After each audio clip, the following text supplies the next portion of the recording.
Hello, Kaitlin, and all the readers of the Soliloquy blog. This is the next stop on the Spirit of Fire blog tour, and I thought it would be fun to respond to interview questions on video, so you can get a little bit of a sense of my voice inflection with some of the answers, and Kaitlin has provided me with some questions here that I'm going to respond to right now. So, first question is, can you tell us a little bit about yourself?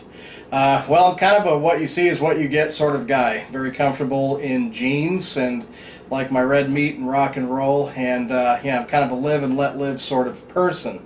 I'm also an author and a filmmaker, and as an author I have two active series, the Rising Dawn Saga and Fires in Eden series, and one is an epic urban fantasy and one is an epic fantasy. I also write in steampunk and horror, and also I am a filmmaker and enjoy screenwriting and directing and working also in similar genres. So it gives you a little bit of an idea as to what I'm about. And so the next question that Kaitlin has for me is any recent appearances that you would like to share with us, or any upcoming ones? Well, I do a lot of conventions, and I love doing events and book signings and things of that nature, so I can meet readers in person. But we do have a major event coming up. I'm actually the literary track director of it as far as the programming goes, and it's called Fandom Fest in Louisville, and that's one I'm really looking forward to because we've built one heck of a literary track. We've got guest of honor authors such as Timothy Zahn, John Scalzi, Robin Hobb, Ernest Klein, Jim C. Hines, Angie Fox, Julie Kagawa, and Richard Cadre, and we just got an amazing list of guests and over 140 panels and workshops, over 110 author guests on my track. And so as far as upcoming events, I mean, that definitely takes the cake, and I am looking forward to it. June 29th through July 1st in Louisville, Kentucky, and again, that's called Fandom Fest, and that's one I'm really looking forward to.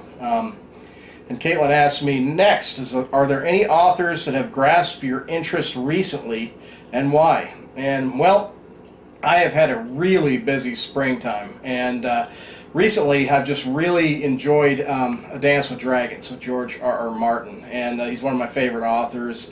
Really enjoyed the book, and the fact is, as a filmmaker, I'm really into also the HBO series and seeing how well, of an adaptation they're doing, with novels. And so, as far as where my interest has been recently, it's been that, because I've been kind of able to indulge both my filmmaking and book interests with one of my all-time favorite authors, and so that's been a lot of fun for me.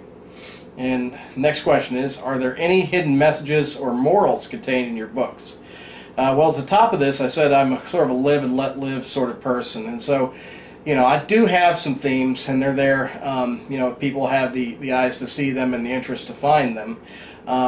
I like to address that question by saying that, at the core, I'm very much about free will, and I'm very much about the individual, and because I always think that the most vulnerable minority in the world that there is the individual, and so I'm very much about individual freedom and things that kind of fall along that line, the right to direct your own life and pursue your own dreams, and not to be coerced in the things that you do, not to be subjected to force and fraud, very much of a freedom type of vibe. And so you do see some of those kind of themes reflected in my work, for sure, and definitely, definitely a resistance to any type of kind of authoritarian type of control, and that's something I think that any reader of mine clearly picks up on. But no, there's not anything that I'm overly preachy about. I do intend for my stories to be read, for entertainment purposes. You can dig into them as much as you want or as little as you want. You can simply enjoy them, and so I'd like to say that my books work on multiple levels. She asks next. Kaitlin asks, are you working on any books that you'd like to share with us? Well, at the current time, I am working on the 4th book in the Rising Dawn Saga. It's kind of like I do a leapfrog kind of approach, where I do a book in the Fires in Eden series and a book in the Rising Dawn Saga. In addition to that, I also do some short stories along the way, and I am currently working on some new Harvey and Solomon material, which is steampunk, and I also have some horror short stories I'm finishing up, and then some more short stories for the Chronicles of Ave and Annals of the Rising Dawn collections, which are basically short stories set in those two worlds. So yeah, I'm always working on something, but the major project right now is the fourth book in the Rising Dawn saga. Are your works based on someone you know or events in your life? With any writer, I think that you definitely glean a lot from events. You're always drawing off of the different kind of personalities, and I've had friends in a wide spectrum of personalities and types in my life, and I'm always, they're always influencing, certain characters in one way or another. So I don't, both of my stories are very fantastical. So I wouldn't say that the stories themselves are directly based on, a personal event in my life, surely, because I haven't, gone to Purgatoria and I haven't explored Ave physically and things like that. But yes, I think you do draw a lot of influences off the people the things you go through, and all that type of thing does work its way into your writing.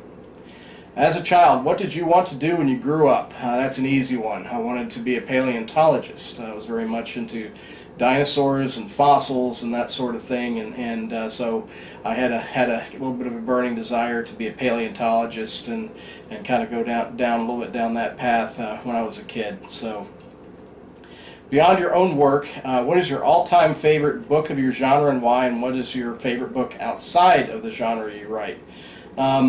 I'll give you a couple interesting answers. Well, one probably is predictable. It's the Lord of the Rings trilogy, because that's the thing that really got me into fantasy as a child, when my mother read them to me when I was, just about 7 years old.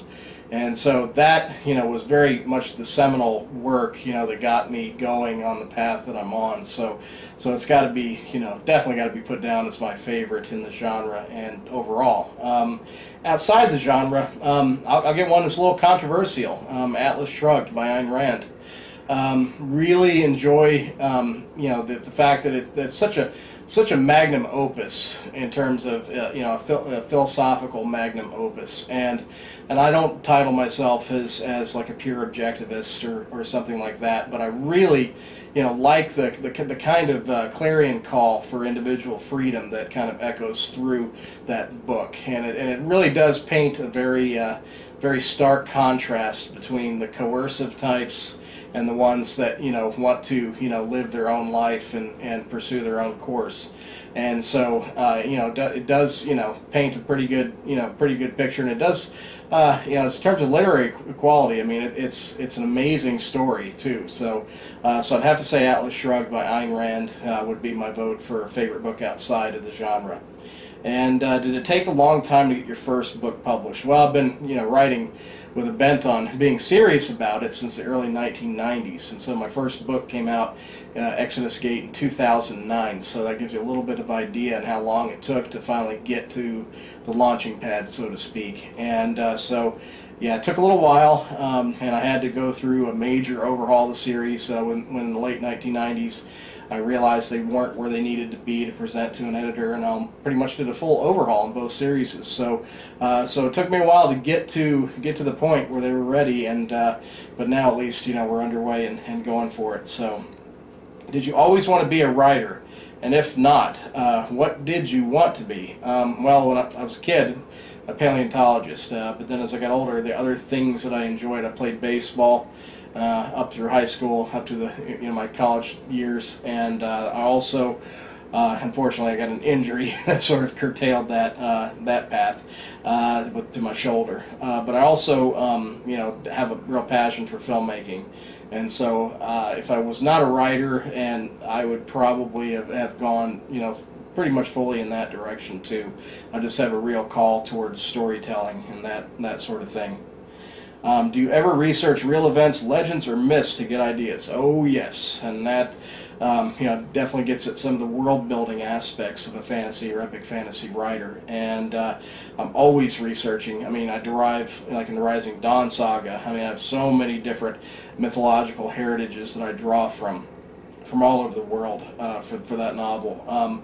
Within the world of Ave, Like, for instance, in the books that are out now, in Spirit of Fire and so forth, dealing with cultures based on the Iroquois, the Saxons, the Vikings, the Normans, and the medieval Rus, the Russians, and so it's just a lot of different things that I look into to kind of give my work and kind of organic reality, studying the cultures, their histories, and not just for the facts themselves, but also to get like a real mental approach for a comprehensive approach to designing a culture. And so yes, I do research quite a bit when it comes to my work, and research was actually a major factor in the overhauls that I did in the late 1990s. I realized I had not made my various cultures and various settings organic enough, and I realized that the thing that was missing is that I needed to go back and do my homework on research and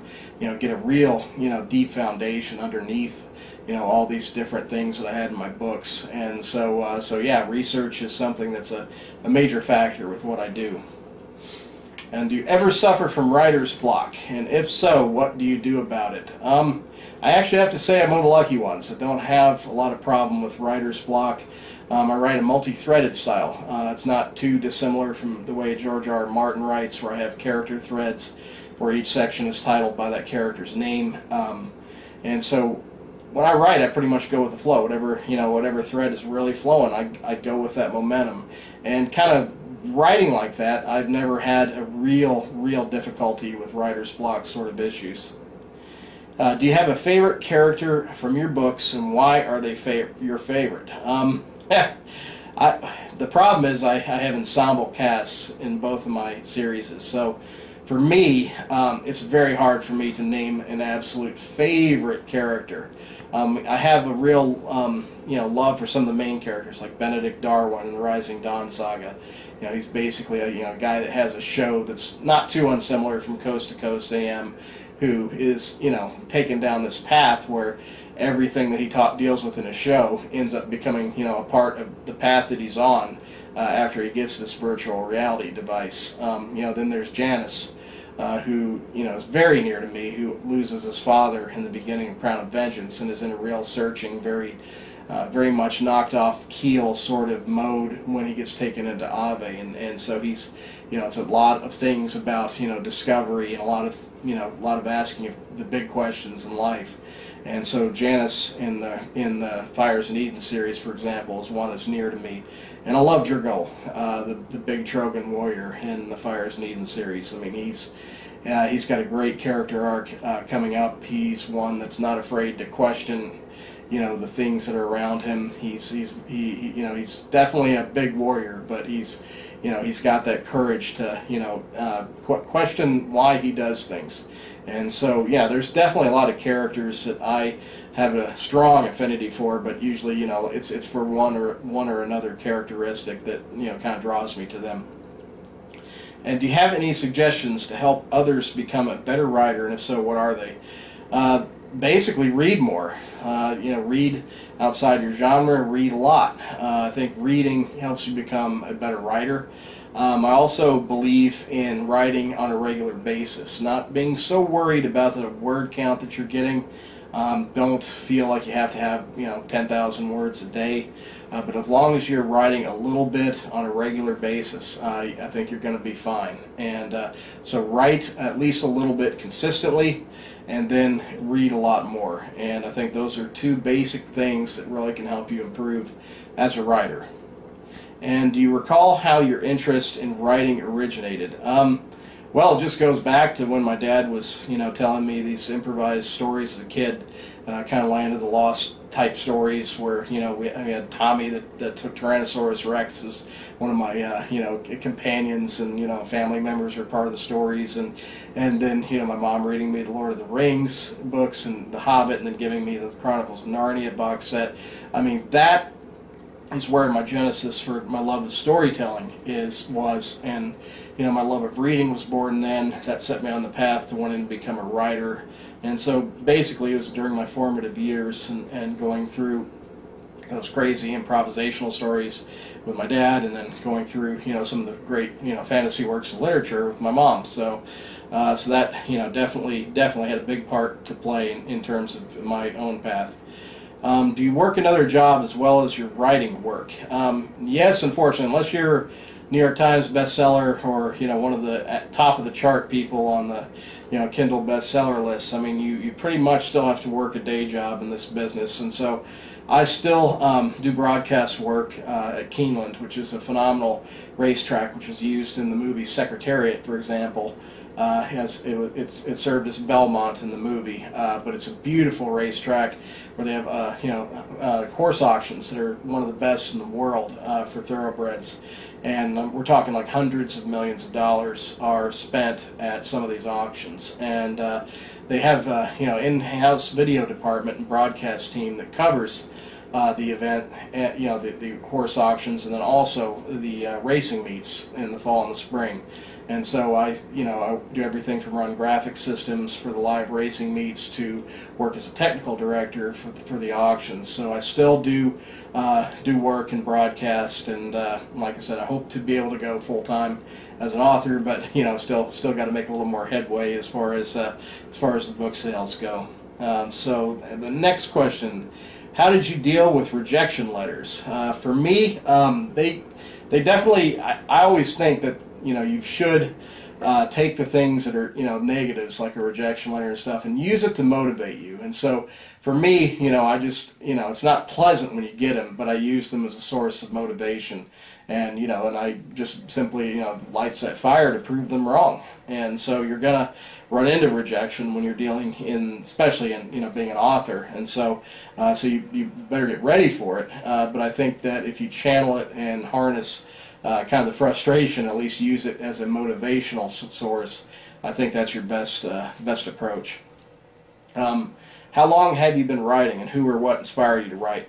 I didn't really, I dabbled a bit throughout high school with some various things, but it was in my college years that I really started to get what I call focused and really decided to finally write. And I have written some novel-length manuscripts that will probably never see the light of day because they're frankly not too great. So I've got definitely got those under wraps, and the concepts aren't too bad, but definitely the writing that was a learning experience. And so doing those, I think, is what kind of convinced me that I could complete a novel and could complete story arcs and develop characters. And while those books didn't get developed to the point that I could do anything with them, I do think that was the point, just around around my early college years, that I decided that this is something that I could really try to do.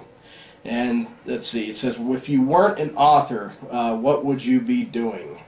Probably, if I couldn't work full time in the film industry, I'd probably be working in broadcast media, and which is, like I said, what my part-time job is right now. So most likely that would be it. What are you currently reading or dying to read next? Currently, like I said, I just finished working with A Dance with Dragons, and so right now I'm kind of getting ready to dive into a few small press titles and looking into reading a few different things, and I'm really curious. Actually, the funny thing is I'm really curious to read The Hunger Games. Oddly enough, now the popularity of the books, I knew about them, but I actually really did enjoy the movie and the kind of themes that were reflected in the movie, and so I really wanted to see what kind of books they are. So oddly enough, I'd like to take a little gander at those and see what they're all about. What do you like to do when you are not writing? Well, I love music, I love filmmaking, and I love travel, things like that. I wish I had more time and resource to indulge some of those kinds of pursuits. But right now it's just right now I'm just pretty much moving full throttle with all of my book activity and so forth. So but I'd say music, filmmaking, and travel are probably the three things that I really do enjoy doing when I'm not writing. What inspired you to pen your first novel? Just wanted to see if I could do it. I wanted to see if I could. I dabbled in some short stories, but I wanted to see if I could construct a full-length novel. And so I think that and then I had just a burning love of storytelling and reading and so forth. And so I just decided I would give it a shot and see if I could complete a full-length work. Are there any quirks that you have when writing? I'm very particular as far as what I do when I write. I have a dedicated computer that's not connected to the internet. I have my definite workspace. I'm known to have a few of these around me because I'm a big Monster energy drink fanatic, and so I guess in terms of quirks, I listen to music when I write. It forms kind of like a bubble around me that kind of keeps the outside world kind of walled off, and so. When it comes to quirks, I think it's just a combination of the music, a good Monster energy drink, and my dedicated workspace that's only used for writing. And I think that kind of sets my mind in the right kind of setting in order to do the writing work. And if you put on your iPod on shuffle, what are the first 5 songs that come up? Well, I have to confess, I don't have an iPod. I believe in having, I'm still one of those people that when I spend money, I want something to show for it, and I loathe the idea of just throwing money into a hard drive. So I still buy CDs, so I'll tell you what 5 CDs I have in my disc changer right now, and give you a little idea of some of the fun that I enjoy. I have the new releases from The Cult, with their Choice of Weapon album, Shadows Falls, new one, Great White's Elation album, a little old school hard rock there, Kill Devil Hill, which is a great new heavy metal hard rock band, and Slash, the former guitarist of Guns N' Roses, got his current CD with Miles Kennedy, who's the lead singer of Alter Bridge, as the vocalist on it, and I've got those are the 5 discs that are currently at this moment right now in my disc changer, and love them all, everything from hard rock to heavy metal, so it gives you a little idea of some of the flavors of music that I enjoy. So I think that about covers the gamut of the questions for Kaitlin, and really enjoyed doing this interview, and invite everybody here that's reading Soliloquy to check out some of my work, and I really like to thank Kaitlin. She's had some great features in some of the other 7th Star Press authors, and so I was really happy that I finally got a chance to have a visit on Soliloquy. So thank you very much, and come visit me at StephenZimmer.com, and it's Stephen with a PH, and Zimmer is my last name, www.stephenzimmer.com, and hope to hear from you in the future. Thank you very much.